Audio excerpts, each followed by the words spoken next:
live. Hey everyone, piano lovers, YouTube, welcome back. We are here again, believe it or not. And yeah, we're looking at the Polonaise in A flat major today, the heroic and most famous Polonaise by Chopin.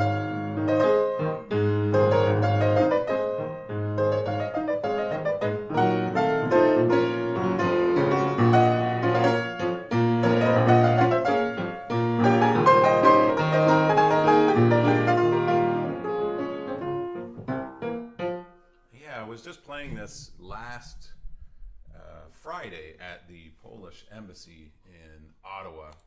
So that is the Canadian Polish Embassy. And it's always fun to play Chopin's music for either for Polish people or, you know, sometimes my wife and I have done these shows at the Polish Embassy and also the Polish Consulate in Montreal. And it's always something to it because Chopin is Polish, as you probably know, and they're so proud of Chopin, and rightly so, because he's probably, if you just had to pick in 5 seconds the composer who wrote like the most beautiful music for piano, you'd probably just say Chopin and settle with that. That would be okay. he's like that. So here we go. I'm gonna play this for you today. I just want to play it for you, and I put a link in the description as well to the previous video that we've done on this piece. So any of you who want to go dig into more detail about this piece, definitely check out that. So here we go, that A flat Polonaise, which I'm gonna play this by heart. If you put the music there, it's kind of hard to play by heart. Okay, I just won't look at it. I won't turn the pages. That does it. All right, here we go.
Monday morning. Hi, everyone.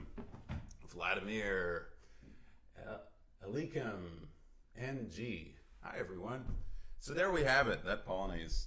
I remember the first time hearing this Polonaise ever was actually on an electric piano, one of those pianos that would have all these songs pre-recorded as demos. I was about 14 years old when I heard that song. I would have to be younger than 14 years old. I'm not sure actually, but I heard it and I really wanted to play it. I was like, damn, that's so beautiful. I think my favorite part is...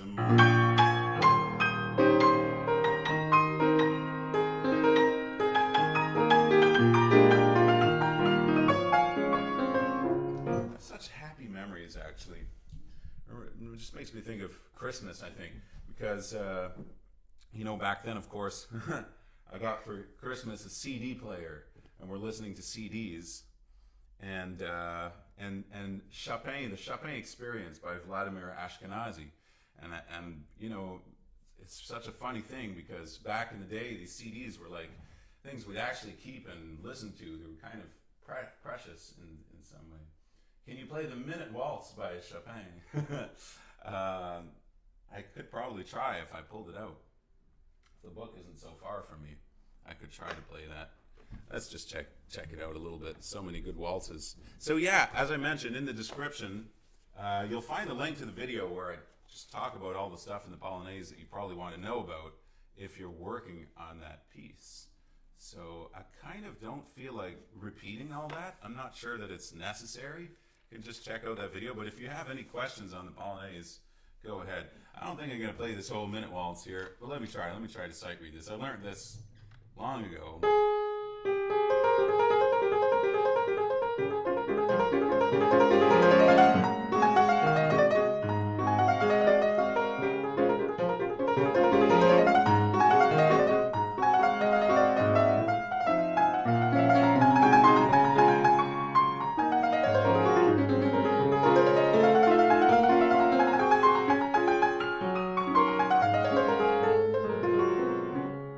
That's not too bad.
This last one.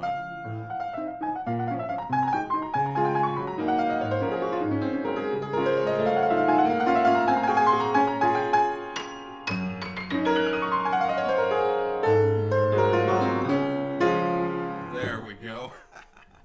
Just kind of needing to know where that scale ends. Yeah, I know there's a slight echo, Brian. Hopefully this is the last time we're going to have that. I just ordered another clip-on voice mic, so I'm hoping that's going to do the job. So sorry about the echo. That's how it is today. Why all the flats in Chopin and others in that time? Why all the flats? Well, I guess they're keys he likes. In this case, D flat major. I love D flat major too. Or it makes me think of the C sharp major prelude and fugue.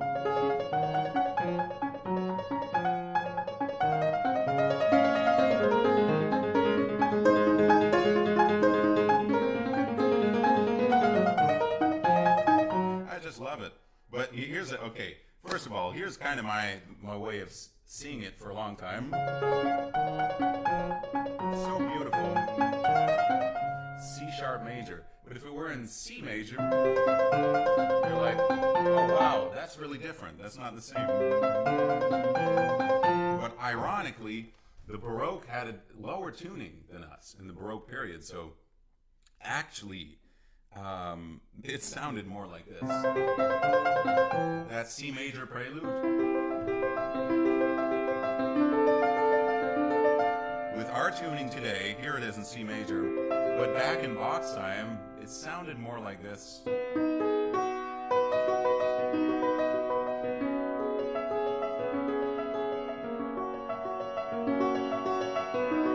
Just a little bit higher. I wouldn't even say in between.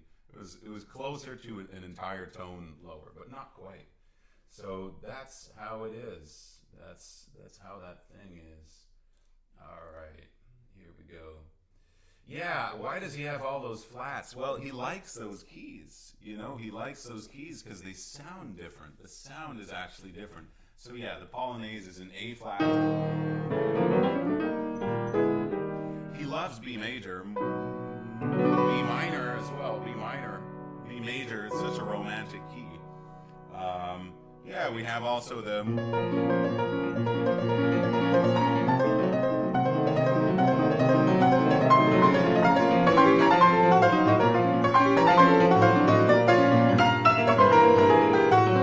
That second sonata also, B flat minor, tons of flats. There's a lot of them. He definitely does like that. It's a good point. You're welcome, Yuvki.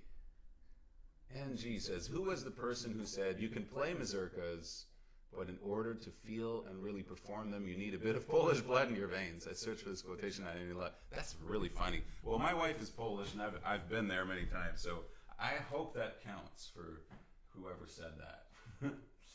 But I will admit that, yeah, there's something to it, you know, and, well, maybe coming back to this Polonaise, you know, I don't like to play it very square, you know? Square as in rhythmically exact. I don't think it should be played that way.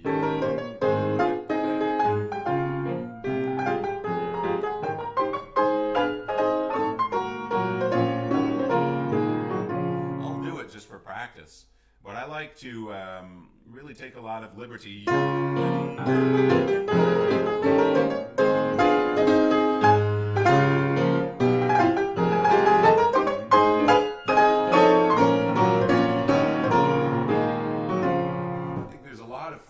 Taken it, and this piece, it just captures the, you know, the resilience of the Polish spirit and the patriotism and love for their country. And I think that comes a lot when you put it in context. Poland ceased to exist as a country sometime around the time this was written, 1842. So you can go, you know, give yourself a little history lesson on Poland, and you'll see that Poland was wiped off the map for a while during Chopin's lifetime. So yeah, so I think that just gave them a lot of patriotism, you know. And Chopin, you feel that in his music. There's a kind of a deep yearning to return to his country that he couldn't even go back to, you know. And he was separated from his friends that all his life he wrote these letters to, and he spent the rest of his life in France, mostly Paris, and a little bit in Mallorca as well with George Sand, and Nantes, I think, as well. I can't remember. There was another place, country house of George Sand in France. That woman had so many houses. Do I have Discord? Hey, you know, I have to check that out. What the heck is Discord? Maybe I've had it before. I'm not very tech savvy. I'm doing like YouTube lives, but I don't use WhatsApp. I stopped using Facebook. I'm like kind of deplatforming myself from social media, but using YouTube. But Discord sounds like something interesting. I definitely do want to check it out. So thank you for reminding me. Hi, Bill. We got San Diego in the house. Can you make a video on how to play songs? Songs. Whenever I hear songs, I think of like pop songs. But I guess they're all called songs. Well, that's kind of what we're doing here. We're making videos on how to play all these different songs, you know. It's a specific song.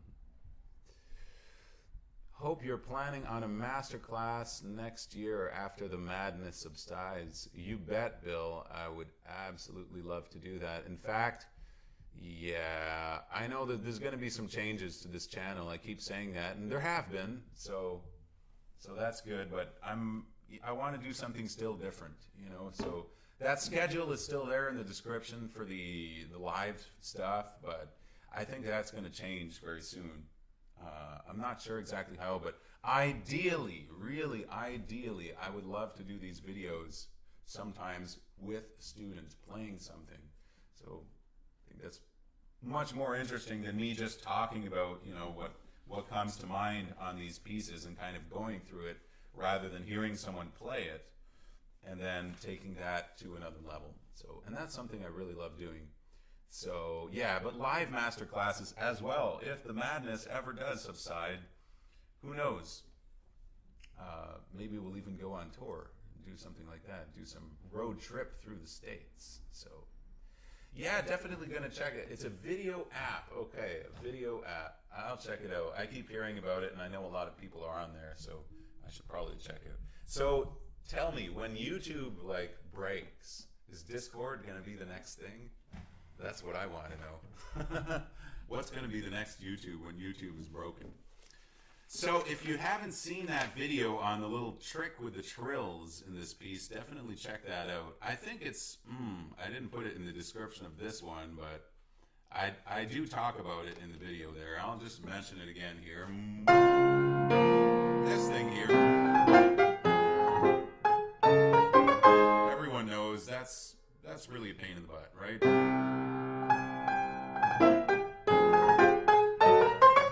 How do you trill that? And you can do it just like that with 4/5.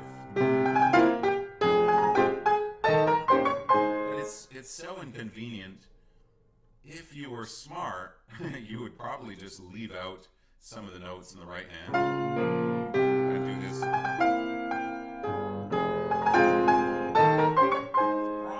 Sound better. But if you do want to play all the notes, here's how I do it. You go start this trill with 2, and then in the left hand you normally have this. So take the F in the left hand and play the last octave in the right hand. Same thing here, normally you have this in the left hand. Take the G also. So we have, and then you get it all in there. That's one way of doing it. That works very well. Absolutely.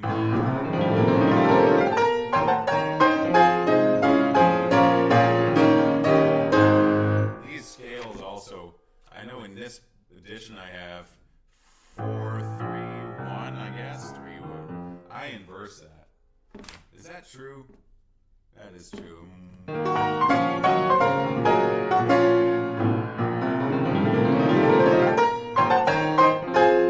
I start with 3 and I put 4 on the D flat. So maybe that's good. I think the passage everyone's always asking about is this one.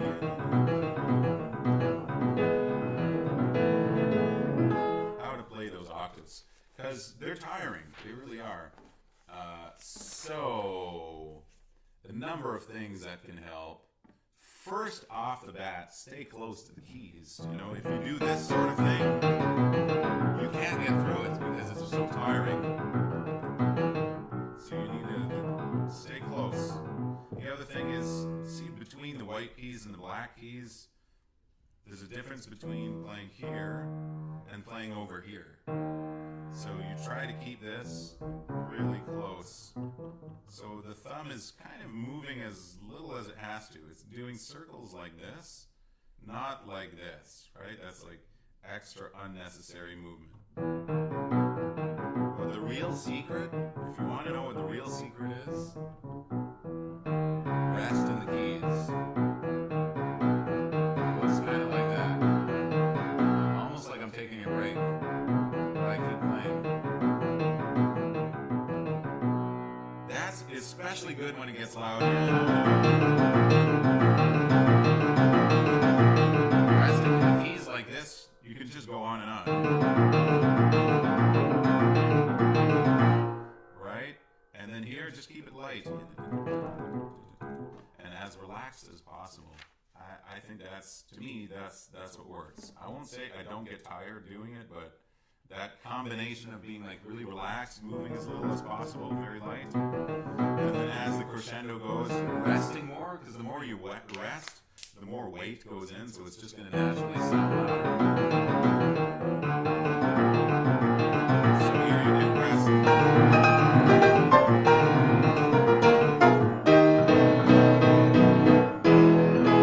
Yeah, but my favorite part is this.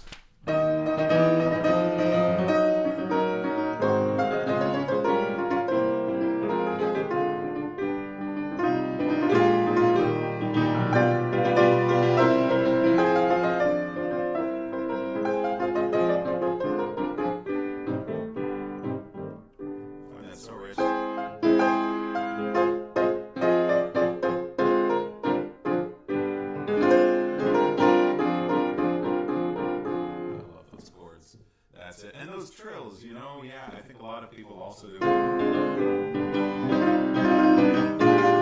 They're very weird on the beat.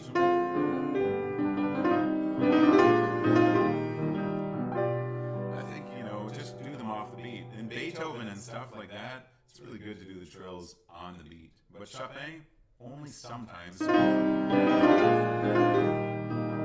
that's how Rubinstein plays it. And it's a lot easier. It just sounds better than going.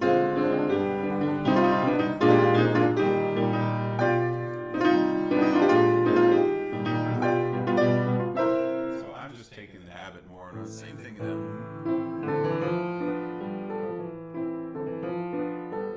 You have this part.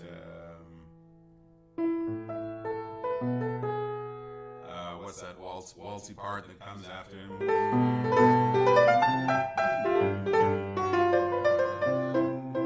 You can also do those.